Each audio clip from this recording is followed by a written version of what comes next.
Hola hermanos, este es el culto digital de la Iglesia Bautista Esperanza Viva, otra vez, el día 10 de enero, y me he puesto otra vez aquí con una ventanita ahí para que, si queréis, podéis ver ahí la nieve que está cayendo en el día de hoy, otra vez, otro domingo con cubiertos de blanco.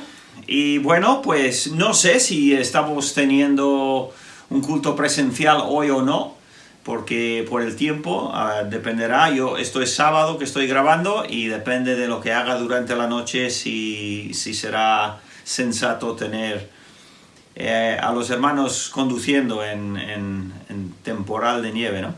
Así que bueno, pues tuvimos buen grupito el domingo pasado y ahora ya estamos moviendo cada vez más hacia los cultos presenciales completos. Aunque el aforo lo tenemos en mínimos de 35%, esperemos que pronto ya lo comiencen a subir. En fin, vamos adelante. Estamos en transición, tanto en los cultos de la iglesia, incluso como los cultos estos digitales. Y de momento, pues, hay algunas variaciones pequeñas y hoy lo que voy a hacer es primero...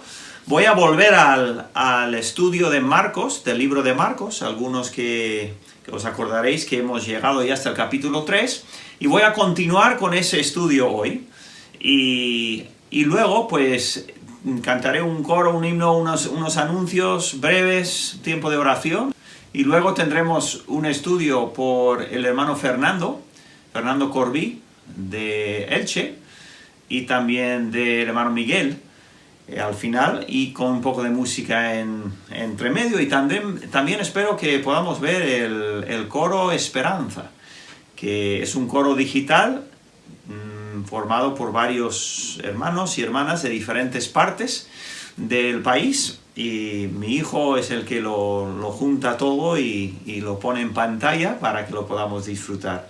Lo disfrutaremos también en el culto presencial si es que lo hacemos hoy. Bien, bueno, pues, antes de cantar he dicho que vamos a hacer el estudio, y es lo que voy a hacer. Vamos a ir al libro de Marcos, y estamos en el capítulo 3, y arrancaremos en el versículo 13 del capítulo 3 de Marcos. Para hacer un repaso, en este capítulo hemos visto al Señor curar un hombre con la mano seca. Y otra vez ahí sale el conflicto que tuvo con los fariseos. Y luego vemos cómo se retiró a la orilla del mar y estuvo allí pues enseñando, y que a veces pues se ponía en un barco para que pudiese alejarse un poco de la playa donde estaría la multitud escuchándole, y él así podía llegar a más gente. Y entonces llegamos ahora al versículo 13, y pues un cambio de tema, porque dice en el versículo 13, después subió al monte, ¿vale? Estaba al lado del mar de Galilea, y ahora pues decide subir. El mar de Galilea, en alguna foto habréis visto, seguramente está rodeado de montes. No son montes muy altos, pero son montes. Algunos sí que tienen alguna altura, y mucha colina en todas direcciones. Pero ahí mismo donde él estuvo, seguramente cerca de Capernaum, hay unas colinas muy, muy fuertes, directamente saliendo casi de la misma playa. Subió al monte, dice, y llamó así a los que él quiso, y vinieron a él. Entonces vemos aquí que el Señor está cambiando un poco su proceder, su programa para ese día. Ya no a las multitudes, no a la gente, digamos, que tiene necesidad, enferma y tal. Va al monte, no sé cómo lo arregló, no sé cómo lo hizo para que nadie más le siguiera. Pero él, que había estado ya durante semanas y seguramente meses, había estado mirando a los diferentes seguidores, a las personas que escuchaban, y él sabía muy bien qué es lo que iba a hacer. Entonces, él sale al monte y dice que llamó solamente a unas cuantas personas que él decidió llamar, por decisión personal del Señor Jesús. Bien, versículo 14. Y estableció a 12. Y bueno, la lógica nos dice que escogió a 12 para subir con él al monte, y los apartó para hablar con ellos. Dice, estableció a 12, los 12 apóstoles, para que estuviesen con él y para enviarlos a predicar, versículo 15, y que tuviesen autoridad para sanar enfermedades y para echar fuera demonios. Aquí hay varios is. Él los llamó. ¿Llamó a cuántos? Llamó a 12. ¿Para qué? Bueno, aquí dio 4 cosas, más o menos, y fíjate cuál es el primero. Los llamó para que estuviesen con él. Con él. El discípulo era una persona llamada a estar con Cristo, en su presencia. De hecho, sabemos que durante años caminaron y vivieron casi exclusivamente con el Señor Jesucristo.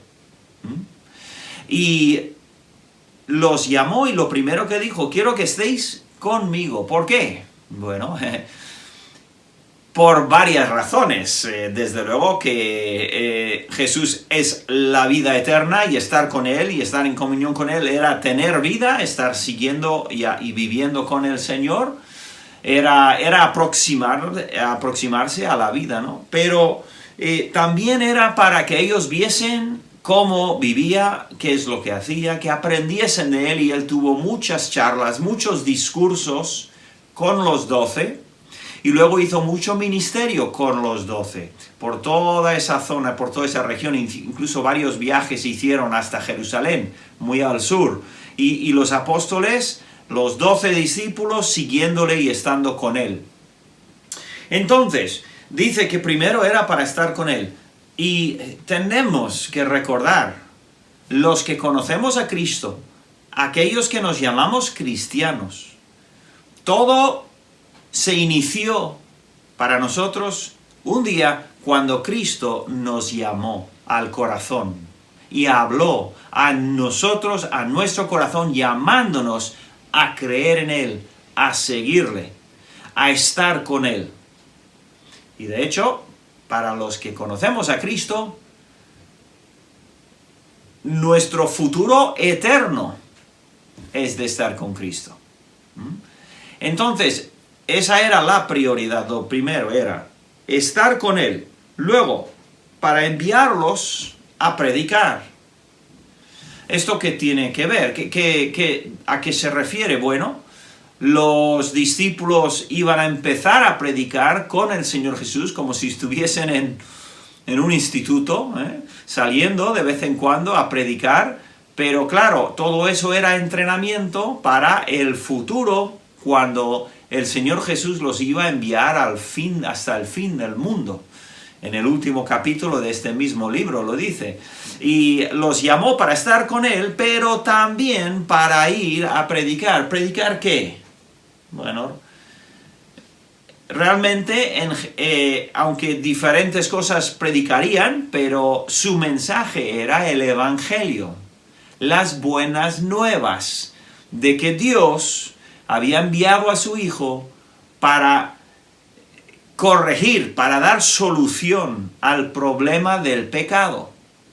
Y ese evangelio que ellos irían a predicar, no solo primero por los pueblos, pero luego hasta el fin del mundo, irían por toda la tierra predicando ese mensaje de buenas nuevas de un Dios eterno e invisible que mandó a su Hijo, se hizo carne, el Hijo, y murió en la cruz para los pecados. Entonces, ¿por qué les envió a predicar? Pues tiene varias maneras de contestarse, pero desde luego que se puede decir, los envió porque Dios ama al mundo. Por eso envió predicadores a toda la tierra, para que pudiesen llevar las buenas nuevas a cada criatura. El amor de Dios está allí, empujando predicando, dando a entender el Evangelio hasta el fin del mundo. Y aquí empieza, aquí hay un paso para adelante en ese gran programa de evangelización. Luego dice que tuviesen autoridad para sanar enfermedades y para echar fuera demonios. Entonces, por un tiempo el Señor les dio esa autoridad que Él tenía por naturaleza, esa autoridad de mandar fuera a los demonios, de mandar fuera a toda enfermedad, toda debilidad. Él era el creador, el autor de la vida. Él tenía esa autoridad desde siempre y completo, de manera completa, pero Él dio a esos discípulos, a esos 12, les dio, digamos, una porción, una cantidad, no cantidad, pero una porción de esa autoridad. Y evidentemente tuvieron el privilegio de sanar a la gente y de echar fuera demonios que habían entrado en las vidas de algunas personas. ¡Qué privilegios más grandes tuvieron estos 12! Pues sí, pero este llamamiento de los 12 simplemente es un aviso, un anuncio, es un ejemplo de lo que va a venir más adelante, que es el llamar a Jesús a toda criatura a creer en Él y a seguirle. Bien, entonces, estamos en el versículo 15. Ahora, Marcos nos da la lista de los 12 apóstoles, o los 12 primeros discípulos oficiales, digamos. Bien, voy a leer la lista y vamos a hacer un poco de comentarios sobre esa lista. Esta lista aparece en los diferentes evangelios con casi ninguna variación, casi siempre sale igual. Y va así, versículo 16. Los va a llamar, los llama y aquí escribe los nombres. A Simón, a quien puso por sobrenombre Pedro, le dio un nombre aparte del que tenía, Pedro. Luego a Jacobo, hijo de Zebedeo. Segundo, tercero, y a Juan, hijo de Jacobo, o sea, hermano de Jacobo, así que 2 hermanos, a quienes apellidó Boanerges, esto es, hijos del trueno, porque tenían fama y tenían unas costumbres eran un poco vastos, a veces eran un poco duros, demasiado duros a veces, y les dio un apodo. Pero de momento tenemos a Pedro, a Jacobo, a Juan, y luego dice a Andrés, y que luego nos damos cuenta que Andrés es hermano de Pedro. Entonces tenemos a 4. Los primeros 4 son, ¿qué tienen en común? ¿Sabéis qué tienen en común estos 4? Pues seguro que sí, ¿verdad? Son pescadores. 4 pescadores que vivían ahí alrededor, en la parte norte de Galilea. Luego, la lista sigue Felipe, Bartolomé, Mateo, el del Evangelio, el del primer Evangelio, Mateo, Tomás. Ahora, tenemos a estos 4 y muchas veces aparecen, en la lista siempre aparecen estos cuartetos, 3 cuartetos de los 12. Y comentaré un poquito más de eso en un momento. Pero aquí está el segundo cuarteto, Felipe, Bartolomé, Mateo y Tomás. Tenemos el primer cuarteto, que son pescadores. Luego tenemos este cuarteto, que hablaremos un pelín de ellos. Y luego el último cuarteto, que es Jacobo, otro Jacobo, pero este es hijo de Alfeo. Tadeo, que tiene otro nombre en algunas listas. Y Simón, el cananista. 3. Y luego finalmente, y Judas Iscariote. Sabemos quién es ese, ¿verdad? Por si acaso, Marcos lo repite. El que le entregó Así que tenemos a estos últimos cuatro, este cuarteto: Jacobo, Tadeo, Simón, otro Jacobo, y Judas Iscariote. Y luego dice, y vinieron a casa. Entonces el Señor subió al monte, llamó a estos 12, con estos 12 nombres, y luego ya, no sé qué más dirían, pero ya se fueron a casa. Tenemos entonces a estos 3 cuartetos, y se dividen bastante claramente. Primero están los 4 pescadores, que eran un grupo que llegó a ser un grupo íntimo del Señor. De estos 4, Pedro, Juan, Jacobo y Andrés, sabemos más que de todos los demás discípulos. Ese cuarteto es muy conocido, sale mucho. Sabemos muchísimo de Pedro, sabemos bastante de Juan, de Jacobo, sabemos mucho de Juan, y algo sabemos bastante también de Andrés. Entonces estos 4 son conocidos, y se puede leer libros enteros acerca de ellos y cómo el Señor obró con ellos y de qué manera los trató, de qué manera los enseñó. Muy interesante de esos 4. Pero claro, no todas las personas son igualmente conocidas, ni en el día de hoy, ni en circunstancias normales. Y luego tenemos ese otro cuarteto, el segundo, que son Felipe, Bartolomé, Mateo y Tomás. De cada uno de estos sabemos un poco. Hay algún detalle especial de esos 4. Sabemos un poco de Tomás, el que dudaba, habla varias veces. Sabemos un poquito de los otros, muy poco, o de dónde vienen, o cómo llegaron al Señor y tal. No demasiado, pero algo sí. Y luego llegamos al tercer cuarteto. Este cuarteto es un poco diferente. Se compone de 3, de los cuales no sabemos nada. No sabemos prácticamente nada más que es hijo de uno y es de aquí, nada más.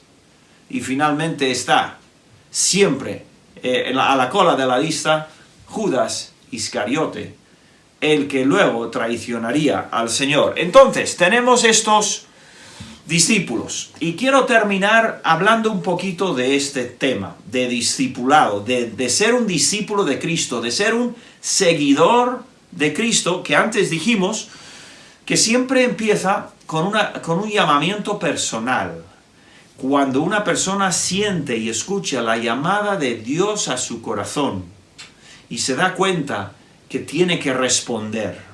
¿Qué va a responder? ¿Qué vamos a responder?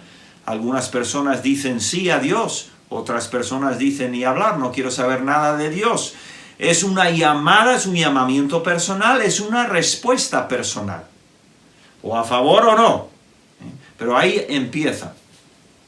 Ahora, ¿qué diferencias hay entre nuestra relación como discípulos de Jesús y los discípulos de aquel entonces, de los libros bíblicos, de los evangelios?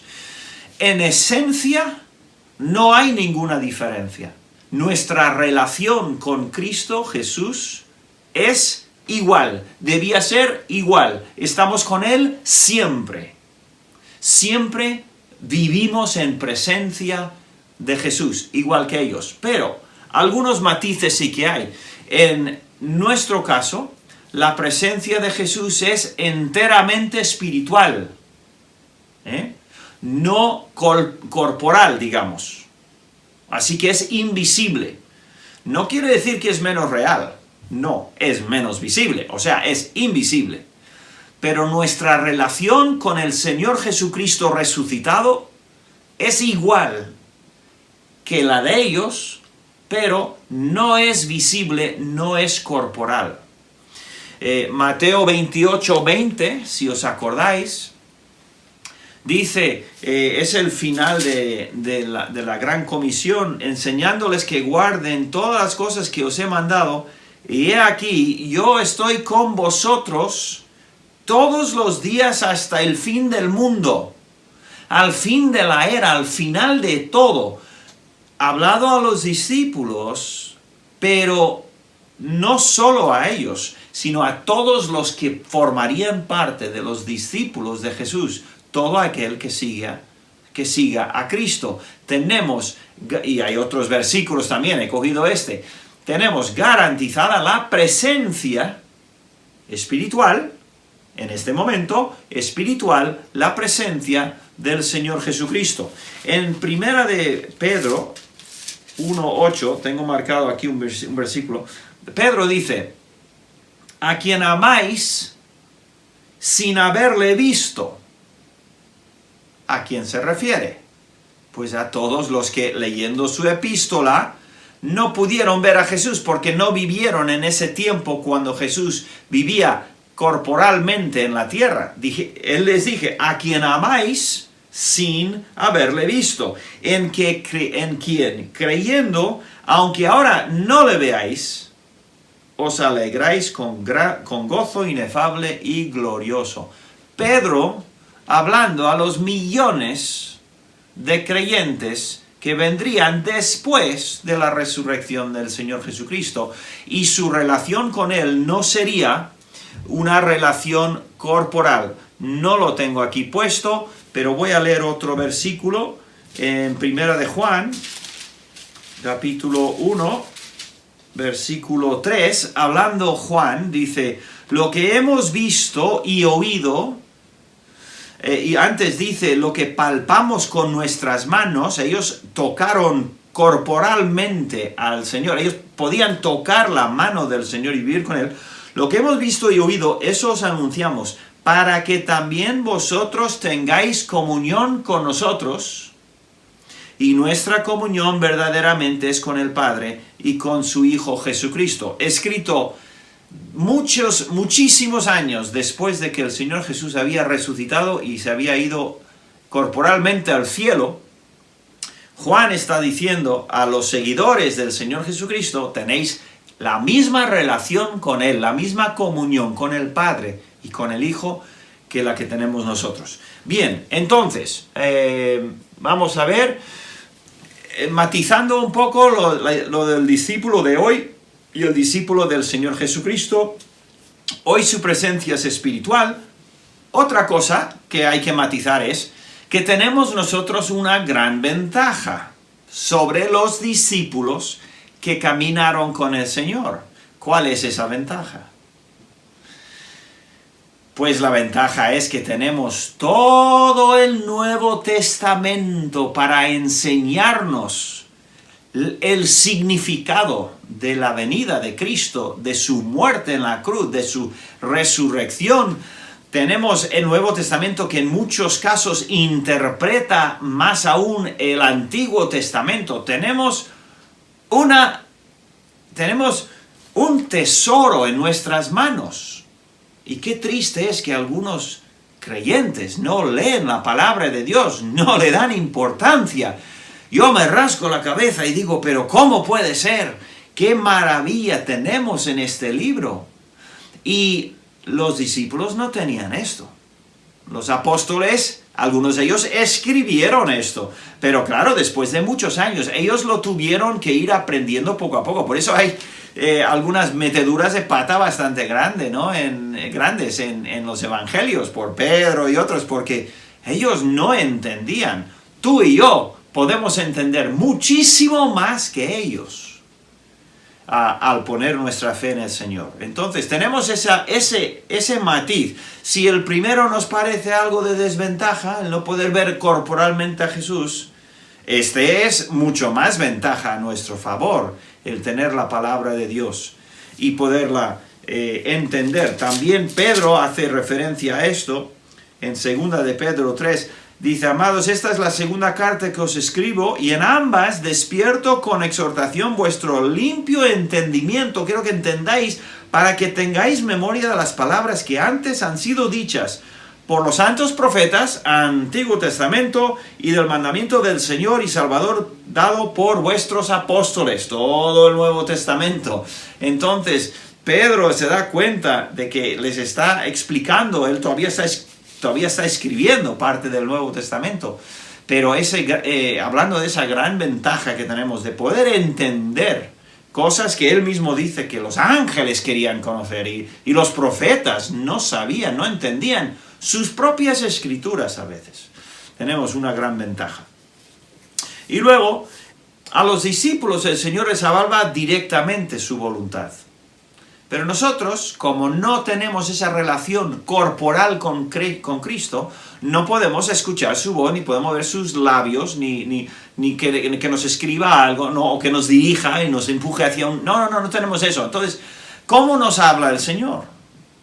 Pues nos habla muy bien, muy claramente, no con palabras nuevas, no con conversación audible nueva, sino usando la palabra de Dios, hablando a nuestro corazón a través de su palabra.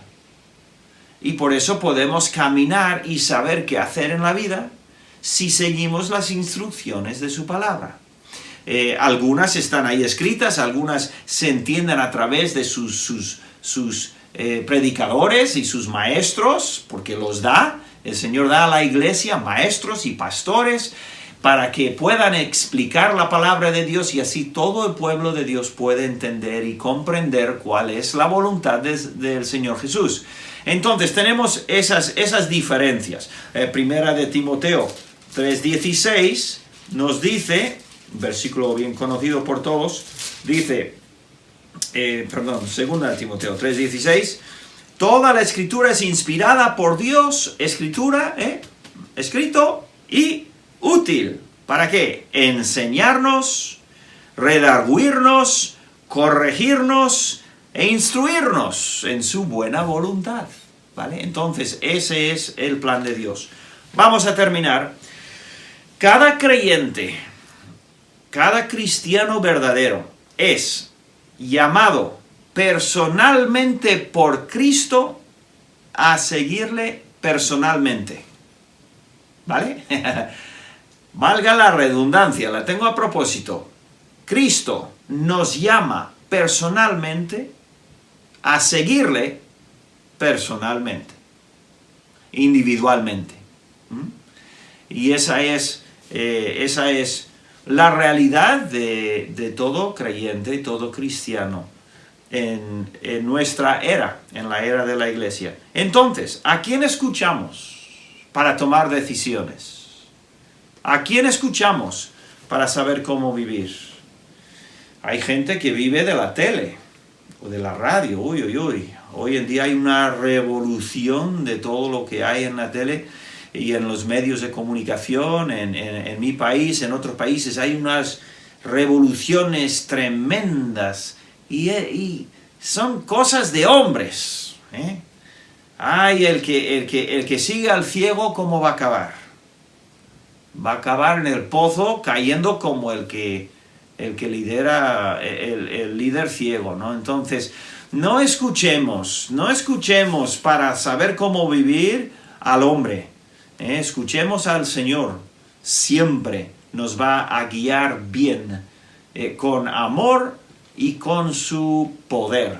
Así que ánimo a cada uno, y si alguien no conoce al Señor como su Salvador personal, escucha la voz del Señor que dice, todo aquel que cree en mí tendrá vida eterna. Y escucha al Señor y sigue a Cristo. Muy bien, vamos a dejarlo ahí con el llamamiento de los 12 apóstoles y veremos algunos de ellos más adelante en el libro de Marcos. Muy bien, pues nada más. Agur. Hola a todos. Pues mira, metí la pata. Terminé de predicar y me salté olímpicamente los anuncios. Así que bueno, pues y también me salté el coro. Bueno, el coro lo voy a dejar por esta vez, porque ya cambié todo y es un poco rollo preparar todas las luces, el escenario y todo eso en casa. Parece poca cosa, pero al final lleva su tiempo y hace horas que no lo hice. Entonces, bueno, pues iba a cantar, para que lo sepáis, busca primero el reino de Dios. Así que bueno, tendréis que cantarlo vosotros. Bueno, en cuanto a los anuncios, pues como dije, lo de los cultos presenciales no estoy seguro si lo haremos. Ahora es sábado por la tarde y sigue nevando, ha nevado casi todo el día y está empezando ya a cuajar de forma un poco notable. Y bueno, se supone que igual durante la noche hará más y bueno, ya veremos. En cuanto a vídeo devocional, esta semana no hubo, pero esta semana siguiente espero que igual sí. Y otra cosa es que han llegado los libros, como sabéis, los libros de Paz en el Corazón están en el local. Y cuando lleguemos ahí o cuando estéis allí, pues se puede empezar a comprar. Están a lo más barato posible, que son 3 euros. Así que espero que podáis aprovechar la oportunidad y cogerlas, coger libros y empezar a regalar a vuestros amigos y familiares y tal. En cuanto a peticiones, tenemos varias cosas que resaltar. La familia Álvarez está pasando por un tiempo de desafíos físicos, desde luego.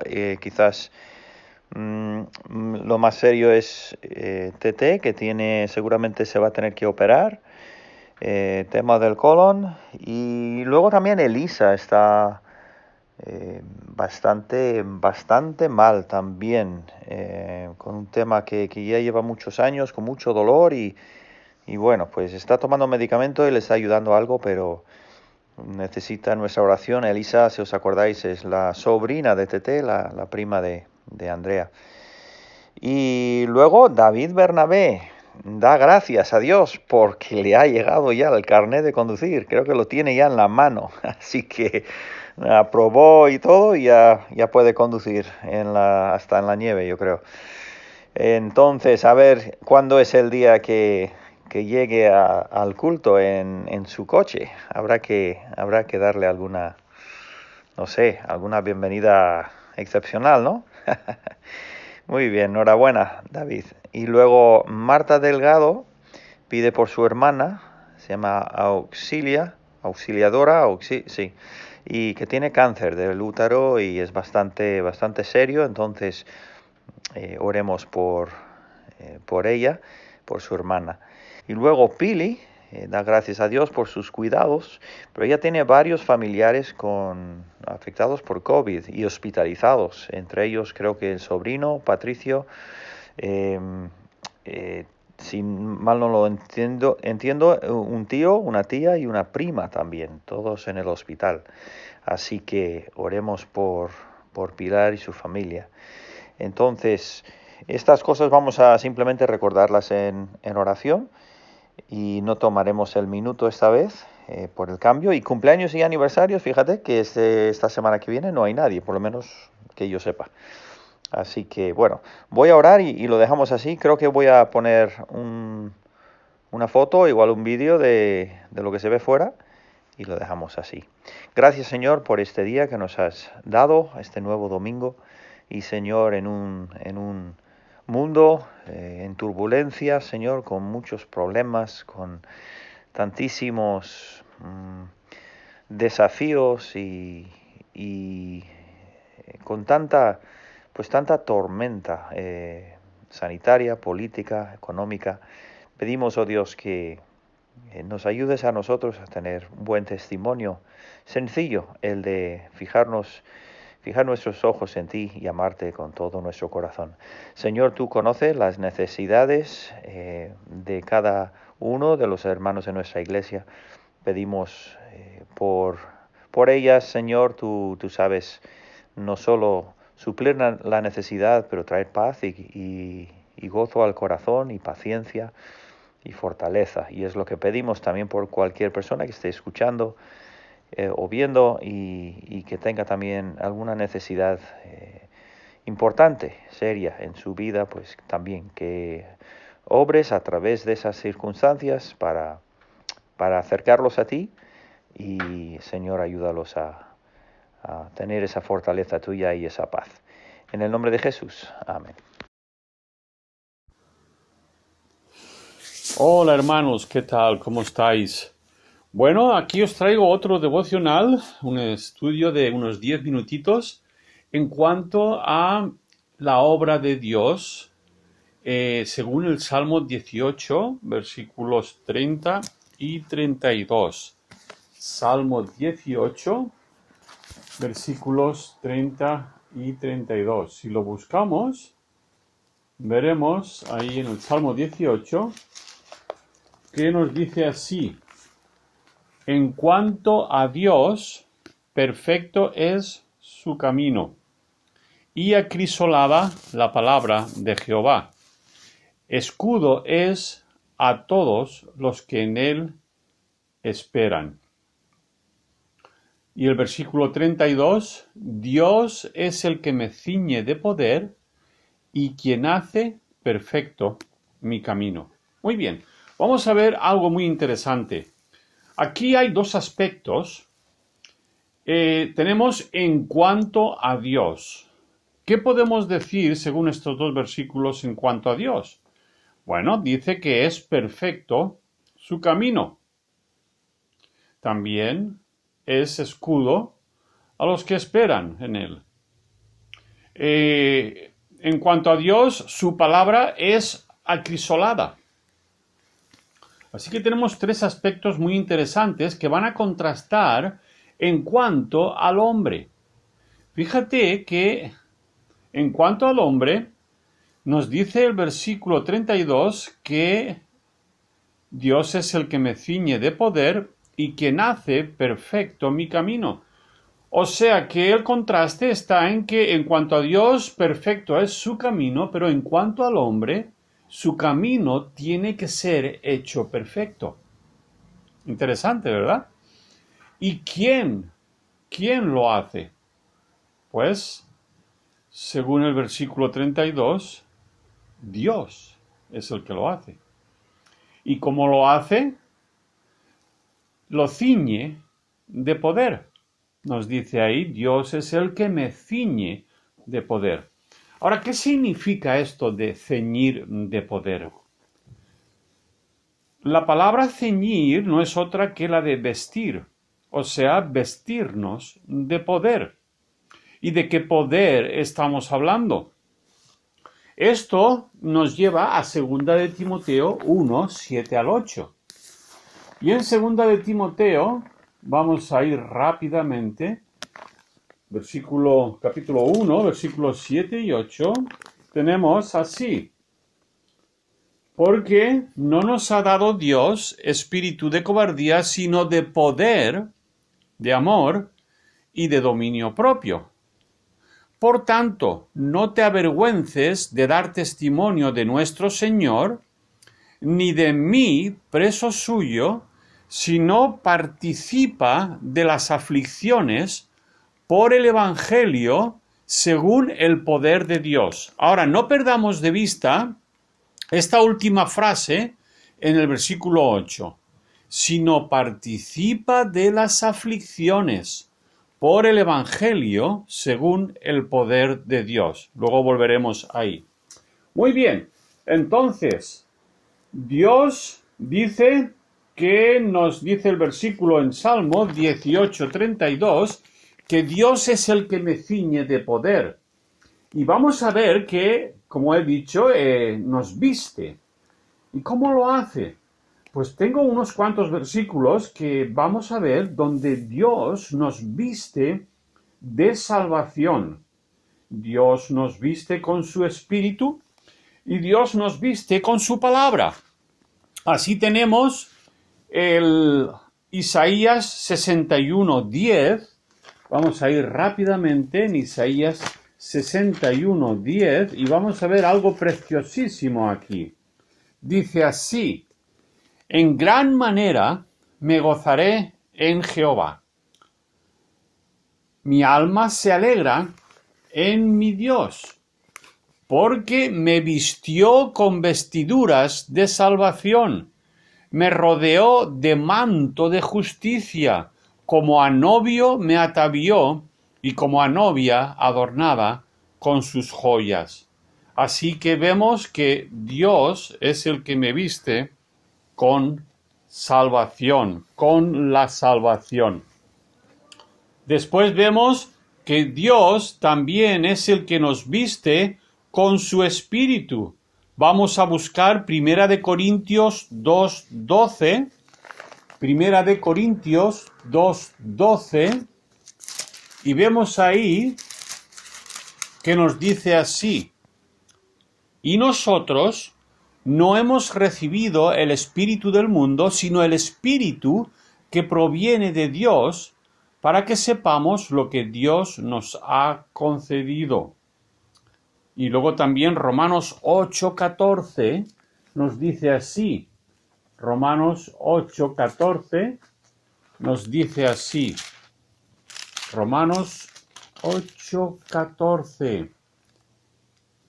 Porque todos los que son guiados por el Espíritu de Dios, estos son hijos de Dios. Y también nos dice Pablo en este mismo capítulo que todos aquellos, dice versículo 9, mas vosotros no vivís según la carne, sino según el Espíritu, si es que el Espíritu de Dios mora en vosotros. Y fíjate que llega a decir, y si alguno no tiene el Espíritu de Cristo, no es de él. Dios nos ha vestido de su Espíritu, vive en nosotros. También vemos que Dios nos viste con su palabra. Efesios 6:17. En Efesios 6:17 nos está hablando de la armadura de Dios. Y fíjate lo que vemos ahí.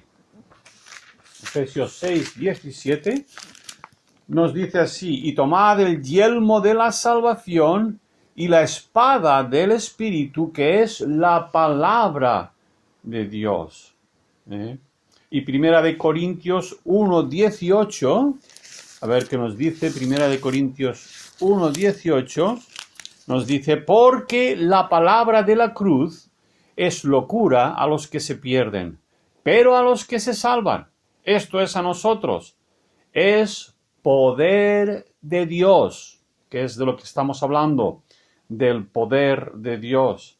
Así que así es de la manera que Dios, como dice en Salmo 18:32, Dios es el que me ciñe de poder. Nos viste con la salvación de Dios, con su Espíritu y con su palabra. Y aquí viene lo precioso. La palabra acrisolada que aparece en el versículo 30 del Salmo 18. Vamos ahí otra vez, Salmo 18. La palabra acrisolada dice: en cuanto a Dios, perfecto es su camino, y acrisolada la palabra de Jehová. La palabra acrisolada nos dice que es una virtud que se perfecciona o depura al ser puesto a prueba o sufrir padecimiento.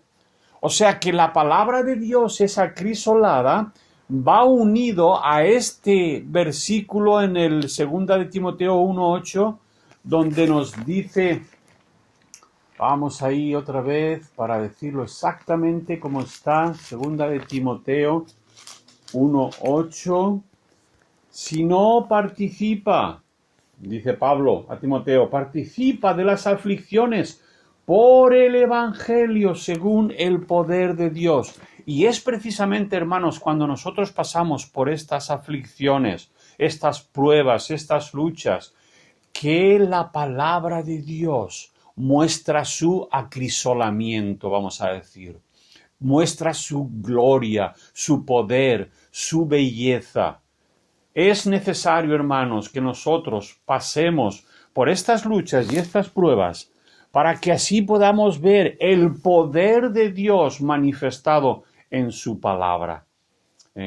Por eso es que quería compartir con vosotros esta maravillosa obra de Dios, que sí, en cuanto a Dios, su camino es perfecto, pero en cuanto al hombre, no es así. Pero nosotros sabemos que Dios es el que nos ciñe de poder y el que hace perfecto nuestro camino. Gracias a Dios por la gran obra que Él hace en nosotros. Oramos entonces rápidamente.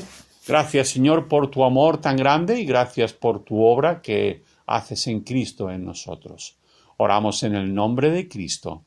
Amén.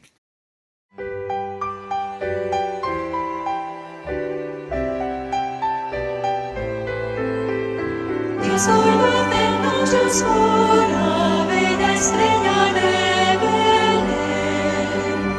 En glorioso esplendor, cual diamante en su fulgor. Esta estrella dio a los sabios al bendito Hijo de Dios. Se postraron y adoraron al humilde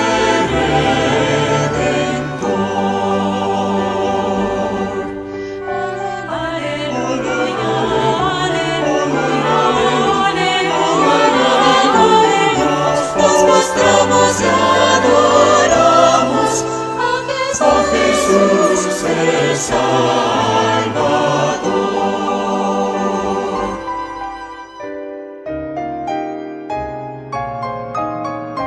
Cristo, quien es Rey de gloria, dejó el trono celestial, pues del cielo tomó forma, quiso vida eterna dar.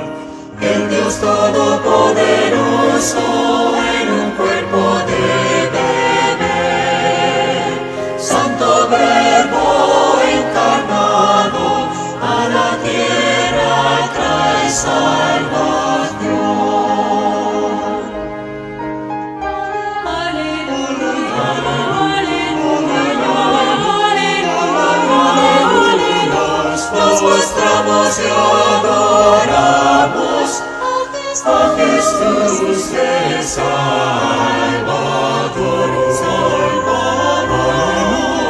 aleluya, nos mostramos y adoramos a Jesús el Salvador, Hijo de Dios.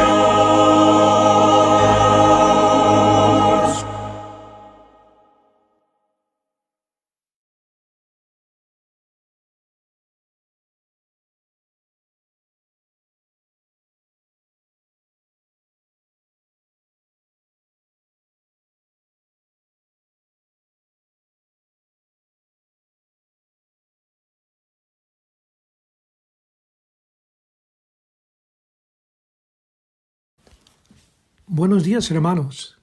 Estamos ya bien entrados en el año nuevo y hemos despedido al año 2020 con ganas y con la esperanza de que este año 2021 sea un año en el que ya volveremos a ver algo de normalidad, entre comillas, en nuestras vidas. Pero pase lo que pase en este año, no debemos olvidar una cosa importantísima, que cada día que vendrá será un regalo del Señor, cada día con sus promesas, igual que el año pasado y todos los años pasados. También recuerda que tenemos la exhortación de hacer contar cada día. El año 2020 ha sido raro, no hay duda de ello, pero no sin precedentes. Pero sí ha sido un año dado por Dios. ¿Y qué hemos hecho con ello? ¿Y qué haremos con este año 2021? Gracias a Dios, Él nos da su luz para alumbrar nuestro camino y poder andar en este mundo con tanta oscuridad. En Efesios 5, Pablo nos da una exhortación que viene muy a caso para el comienzo de un año nuevo. En Efesios 5, 15 al 17 dice: mirad pues con diligencia cómo andéis, no como necios, sino como sabios, aprovechando bien el tiempo, porque los días son malos. Por tanto, no seáis insensatos, sino entendidos de cuál sea la voluntad del Señor. En los versículos anteriores, empezando con capítulo 4, versículo 1, Pablo ha estado hablando del andar del creyente. El andar, o sea, su conducta, de un hijo de Dios debe ser digno de la vocación o llamamiento con que fuimos llamados. No debe ser como de antes, cuando hacíamos, como dice, la voluntad de la carne, y éramos por naturaleza hijos de ira, lo mismo que los demás. Capítulo 2 y versículo 3. Nos hace recordar lo que éramos antes de haber oído la palabra de verdad y haber creído en Cristo. Éramos tinieblas. Y fíjate, no dice que estuvimos en las tinieblas, sino que éramos tinieblas. Dijo en capítulo 2 que estábamos sin Cristo y sin esperanza y sin Dios. ¡Qué situación más triste! Pero ahora nos ha dado vida juntamente con Cristo. Él es nuestra luz y debemos andar en amor y como hijos de luz. En versículo 15, cuando dice, mirad pues la palabra pues ahí es como decir así que.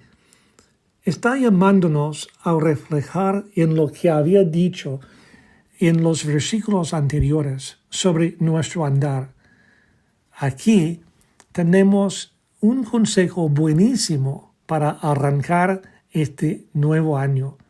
Tomemos entonces unos momentos para meditar en estas palabras inspiradas que nos exhortan a andar como sabios, no como necios, entendidos de cuál sea la voluntad de Dios. Y pensándolo, qué revelación más grande, que el Creador del universo quiere revelar a nosotros su plan para nuestras vidas. Nos ha hecho con propósito de vida. Una cosa que muchos no comprenden, pero buscan. Nos ha hecho para glorificarle a Él y para servirle con buenas obras, que ha preparado de antemano para que anduviésemos en ellas, según capítulo 2, versículo 10. Somos hechos para ser luz y así glorificar a Dios.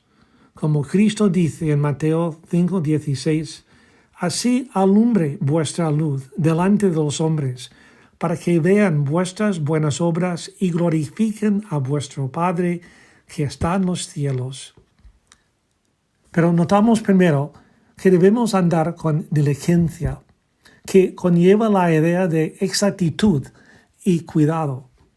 En mi Biblia inglesa, esta palabra, diligencia, se traduce como circunspección, que es una actitud de quien se muestra prudente y serio con los demás o en los asuntos de la vida. Dado que Pablo luego describe los días en que vive como días malos, ¿cómo no debemos también tener mucho cuidado? Requiere sabiduría, la cual viene de Dios y su palabra. A continuación, versículo 16 dice, aprovechando bien el tiempo, porque los días son malos. La palabra aprovechar en el original es la palabra redimir, una palabra que hemos visto ya en Efesios 1:7. Quiere decir comprar o pagar un precio por algo. Era un término del mercado que todos entendían en ese día. La palabra tiempo aquí no es cronos, que habla de periodos como segundos, minutos, días, etc.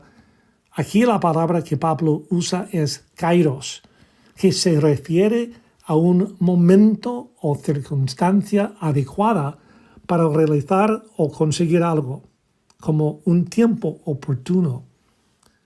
Pero igual que cronos, como un minuto, una vez pasado ese momento, esa oportunidad, ya no puedes recuperarla. Viene a la mente una ilustración. Hubo en la antigua Grecia una estatua muy curiosa. Era de un hombre joven, con alas en sus pies, con un mechón grande en la frente de la cabeza, y era calvo detrás. Cuánto me alegro que no tenga su peliquero. La inscripción en la base de la estatua Era un diálogo que leía así. ¿Quién eres?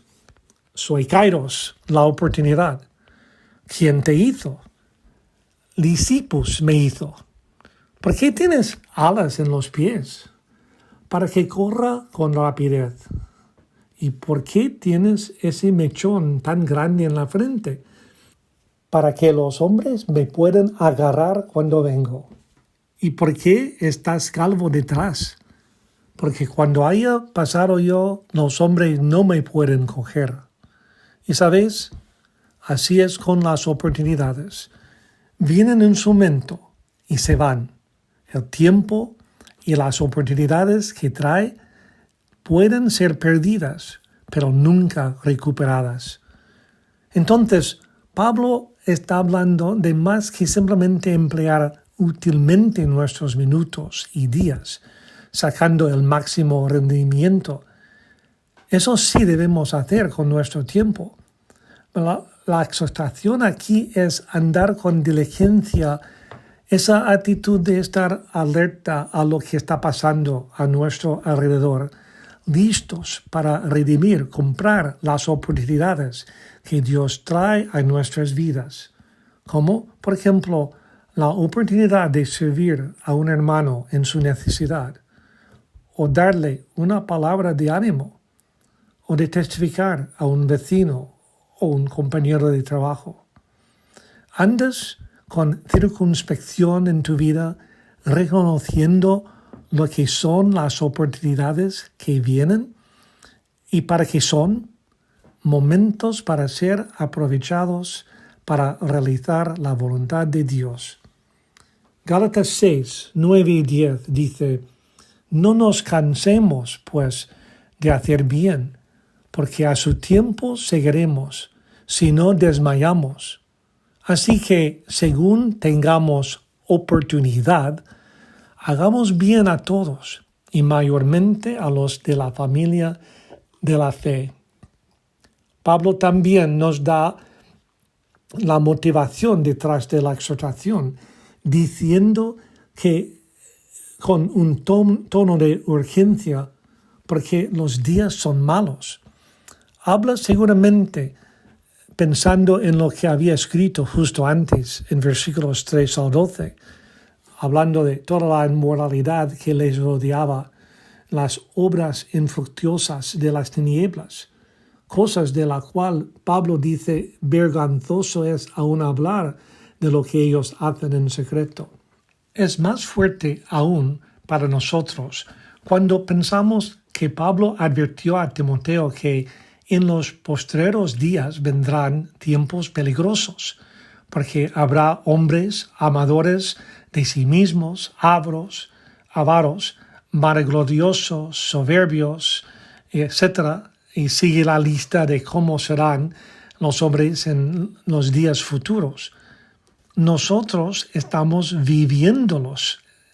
Nuestra sociedad, como siempre, es un pozo negro de actitudes, acciones, pensamientos y filosofías, y está aumentando esta condición.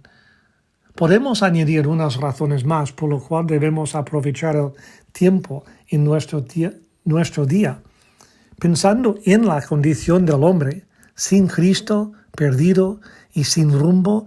Debemos aprovechar cada oportunidad porque las almas eternas de los hombres están en juego.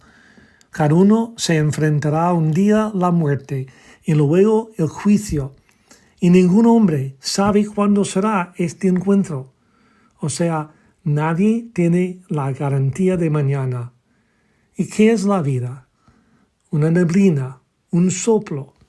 El tiempo es corto para el hombre para que tome la decisión de creer. El tiempo es corto para que los que trabajemos para el Señor. Cristo dijo en Juan 9:4, me es necesario hacer las obras del que me envió, entre tanto que el día dura. La noche viene cuando nadie puede trabajar. En este año 2021, que tengamos esta mente de Cristo, reconociendo la necesidad de aprovechar cada oportunidad para hacer las obras que Dios nos ha dado para hacer. Un pensamiento. Dios ha dado a cada uno aquí un tiempo determinado para vivir, pero también nos ha dado todo el tiempo que necesitamos para hacer su voluntad. Que el Señor nos ayude a andar con diligencia, aprovechando bien nuestro tiempo en el año 2021.